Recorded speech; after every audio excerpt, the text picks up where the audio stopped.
اليوم غادي نعطيك ماسك للتصبيط ديال الوجه، غادي نعطيك الماسك للتصبغات، غادي نعطيك الماسك اللي غديريه هنا في الاستعمال الاول وردي عليا في لي كومونتير.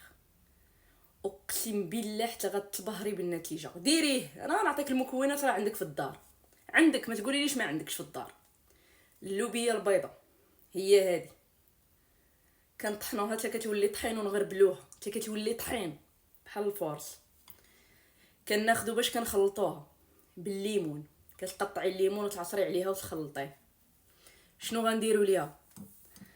ها هي مخلطه عندي هنا، شتيو كتولي بحال هكا. شنو غادي ندير ليها؟ غادي نابليكيها على وجهي. حيدي عليا هذا، غنابليكي باليدين. ها هي، وقسما بالله العلي العظيم الا كنعطيك الوصفه داكشي اللي كندير انا لوجهي والله ما نكذب عليك.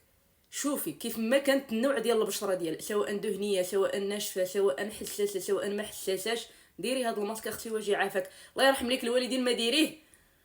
واجي كتبي لي كومونتير، وجي علقي قولي لي كي جاك الماسك. ولكن ديري حركه الاكسبلور والبارطاج. هانتوما البنات كتخليوه حتى كينشف، حتى كينشف كتقشر. كنحكوه وكنغسلوه وجهنا. ونوض اختي وزعي الماسك على وجهك وخليه حتى ينشف وغسليه. وجي كتبي لي في التعليق، كتبي في التعليق ديريه 2 مرات في الاسبوع ولا حتى يوميا، راه ما كيضر ما حتى شي حاجه. وجهك كيولي كيشعل، ووجهك غيولي كيشعل.